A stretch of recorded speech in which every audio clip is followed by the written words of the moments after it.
বন্ধুরা, আমি আফিয়া স্বামীকে হারিয়েছি আজ থেকে প্রায় ৭ বছর আগে। সেই থেকে অনেক কষ্টে একমাত্র ছেলেকে নিয়ে দিন পার করছি। আমার ছেলের নাম আসিফ, ওর বয়স ১৮ বছর। বরিশাল শহর থেকে ৪০ কিলোমিটার ভিতরে একটা অজপাড়া গায়ে আমি, আমার ছেলে এবং আমার বিধবা শাশুড়ি থাকে। ছেলে ছাড়া আমার আর কেউ নেই। আমার স্বামী তার বাবার একমাত্র সন্তান ছিল। স্বামী আমাদের জন্য ৮ বিঘা জমি রেখে গেছেন, তা দিয়েই ভালোমতো জীবন চলছে কৃষিকাজ করে। আমার শ্বশুর ছিলেন ভিন্ন মেজাজি মানুষ। অজপাড়া গায়েও ৮ বিঘা জমির মাঝ বরাবর আমাদের বাড়িটা করেছে, আর চারপাশ ১০ ফিট লম্বা পাঁচিল করেছে, আর বাড়ির একপাশে একটা পুকুর কেটে দিয়েছে যেন বাড়ির মেয়েদের বাহিরে যেতে না হয়। এখন আমার বয়স ৩৪ বছর। আমার বিয়ে হয়েছিল গ্রামের আর ১০টা মেয়ের মতোই অল্প বয়সে। আমার বয়স তখন ১৩ বছর, ক্লাস 7-এ পড়ি। কিন্তু তখন আমার স্বামীর বয়স আমার চেয়ে অনেক বেশি ছিল। কিন্তু গ্রাম বলে কথা, এসব স্বাভাবিক। বিয়ের ১ বছরই আমার ছেলে আসিফের জন্ম হয়। আমার গায়ের রং রোদে পুড়ে ফর্সা থেকে শ্যামলা হয়ে গেছে। আসিফ আমার একমাত্র সন্তান বলে কখনো ওকে চোখের আড়াল করিনি। বাড়ি আর ক্ষেত ছাড়া আসিফের আর কোনো গন্তব্য নেই, আমার সাথেই রাখি। তাই আমাদের সম্পর্ক খুব মধুর। গ্রামের পোশাক যেমন হয় আমিও তেমনি, শুধু শাড়ি পরি। আসিফকে আমার সাথে সারাক্ষণ রাখাতে আমি বুঝতে পারি ও আমার দিকে কেমনে থাকায়। এজন্য আমি ওর দাদিকে দিয়ে ওকে বলিয়েছি। তো একদিন কাজ শেষে আসিফ দুপুরে বাড়ি ফিরলেই তখন ওর দাদি ওকে বলে, ভাই এইবার তাইলে একখান লাল টুকটুক বৌয়াহুন লাগে দেখতাছি, তা কাউরে কি মনে ধরছে নাকি? ও বলল, বুড়ি চুপ করো তো, তুমিও না যাতা কাও, কেউ নাই। ওর লজ্জায় আমি মুচকি হাসছি। ওর দাদি বলল, কও কি কেউ নাই? গেরামে কইলে সখা নামে পাগল হয়ে যাইব তোমারে পাওয়ার লেগি।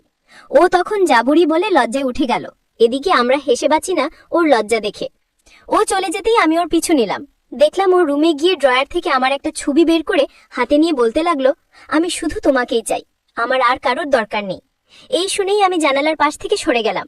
আর যাওয়ার সময় আসিফও আমাকে দেখে নিয়েছে। এরপরও বাহিরে এসে গোসল করতে বের হলো। এসে আমার সামনে কাপড় নাড়তে থাকলো, আর আমিও চুপি চুপি ওকে আর চোখে দেখছি। ও তাকাতেই আমি এমন ভাব করে অন্যদিকে তাকালাম যেন কিছুই জানি না। ওর ঘরে জানালা খুলে দিলে দক্ষিণের সুন্দর হাওয়া বয়, তাই কারেন্ট না থাকলে ওর অনুরোধে আমি কখনো বা ওর ঘরে ঘুমাই। অনেক গরম পড়ায় আমি আজকেও ওর ঘরে মেঝেতে বিছানা পেতে ঘুমালাম। ঘুম ভাঙলে আমি ওর দিকে দেখলাম, তখনও ঘুমাচ্ছিল। তখন আমি আর না ঘুমিয়ে বাহিরে চলে আসলাম। এর একটু পরে আসিফও উঠে বাহিরে আসলো। বাহিরে এসে আমি শাশুড়ির সাথে গল্প করছিলাম। তখন ওকে দেখে বললাম, এই গরমে গেঞ্জি পইরা কেন, খুলা বস বাতাসে। ও আমার কথা মতো সেভাবে বসলো, আর আমার চোখ বারবার ওর দিকে পড়ছে। আসিফও আমার দিকে উকি দিচ্ছে। হঠাৎ দুজনের চোখে চোখ পড়ে গেল। ধরা খেয়ে দুজনই অন্যমনস্ক হয়ে গেলাম। তো পরের দিন আসিফ জমির কাছ থেকে দুপুরে বাড়ি আসে নাই। কাজের লোকেরা সবাই খেতে বাড়ি আসছে। আসিফ না আসাতে আমি ওর কাছে চলে গেলাম। গিয়ে দেখি ও জমির আগাছা সাফ করে যাচ্ছে কড়া রোদে। হঠাৎ আমি ওর পিছন থেকে ডাক দিলাম, বাজান একা একা রোদে কাজ করস কেন? আই জিরা এলো, খাও নানসি, খাই এলো। তোর জন্য না খেয়ে বসে আছিলাম, তুই তো আইলি না, তাই আমি চলে এলাম। ও বলল, তুমি এই রোদে আইতে গেছো কেন? খাইনি তা, আমি কাজ শেষ করে এসে খাইতাম। আমি বললাম, তোরা ধুয়ে খাই কেমনে ক, আয় বয়। তারপর আমরা গিয়ে গাছের নিচে বসলাম। আমি বসে খাবার বাড়তে থাকলাম। তারপর আমরা খাওয়ার সময় বিভিন্ন কথা বলছিলাম। এমন সময় ও বলে উঠলো, বাহ তোমার শাড়িটা সুন্দর তো, নতুন নাকি? আমি বললাম, কই কি কস এসব, পুরান শাড়ি, একটু আগেই বানাইলাম, কিন্তু মোটা কাপড়, একটু গরম বেশি। তারপর ওকে ভাত খাইলে আমি বাড়ি চলে আসলাম। আসিফ বিকেলে কাজ শেষ করে বাড়ি এসে কোথায় যেন গেল। তারপর বাড়ি এসে আমার হাতে একটা প্যাকেট দিল। ও প্রায় আমাকে বিভিন্ন জিনিস কিনে দেয়, কিন্তু আজ আমি অবাক হলাম আমি না বলাতেই কিনে দিল বলে। আমি ওকে বললাম, এইটা কি? ও বলল, ঘরে গিয়ে পড়ে দেখো। আমি নিয়ে সেগুলো পরে ওর ঘরে গেলাম। লাল শাড়ি। আমি ওকে দেখিয়ে বললাম, কি আনছো সেই সব, আমার কি এসব পরার বয়স আছে? ও বলল, আছে, মাত্র 32 বছর বয়স তোমার।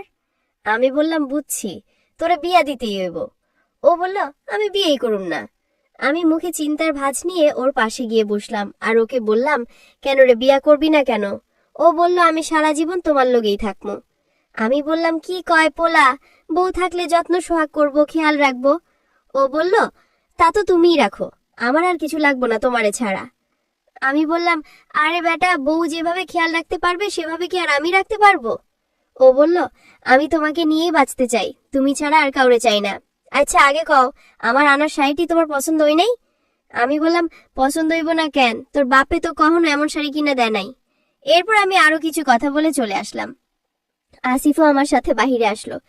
বারান্দায় যেতে আমার শাশুড়ি আমাকে বললেন, বউ, এইটা কি পিনছো বাড়ির ভিতর? ঘরে পোলার সামনে এমন শাড়ি পরছো কেন? আমি বললাম, আম্মা, পোলাটা আমারই তো, বাইরের তো আর কেউ না, আর ওর সামনে কি সমস্যা? তিনি বললেন, বেটা মানুষের বিশ্বাস নাই, সাবধান থেকো। এমন সময় আসিফ আসলো। তারপর ও জমির কাজের জন্য বেরিয়ে গেল। আসিফ আজও দুপুরে ফিরলাম না বলে আমি খাবার নিয়ে জমিতে গেলাম ওর জন্যে। আমি বসে খাবার বাড়ছি আর ওকে বলছি, গরমে দেখি ঘাইমা গেছোস, আয় মুইছা দেই বলে শাড়ির আঁচল দিয়ে ওর গা মুছে দিলাম। মুছা হলে আবার ওর সামনে বসলাম। তখন ও আমার দিকে তাকিয়ে আছে, তা দেখে আমি বললাম, কি রে, কি দেহস এমন কিরা? ও বলল, একটা কথা কই, মনে না নিলে? আমি বললাম, তুই কিছু কইলে আমি কখনো তোরে কিছু কইছি? কি কবি?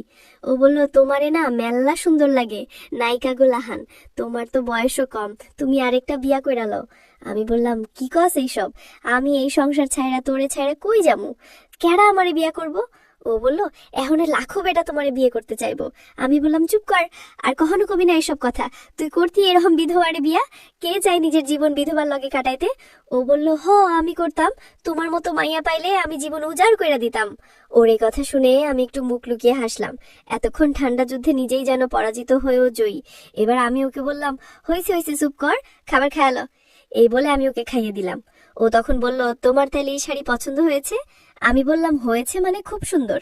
ও বলল, তার মানে আমি কিনা দিলে তুমি পরবা? আমি বললাম, তোর বাপকে হারানোর পর তুই তো আমার সব খেলা রাখোস, তুই কিনা দিলেই তো পড়ুম। ও বলল, কিন্তু দাদি যে মান করে। আমি বললাম, তুই শুনছস কি কইছে তোর দাদি? ও বলল, হ্যাঁ শুনছি, রাগ করে। আমি মুচকি হেসে বললাম, ওইসব তুই ভাবিস না, তোর যা খুশি দিবি আমাকে। ও বলল, যা খুশি? আমি বললাম, কইলাম তো যা খুশি। ও বলল, আচ্ছা তাইলে আই যে তোমার জন্য আরেকটা শাড়ি কিনে আনবো। আমি বললাম, আচ্ছা আনিস।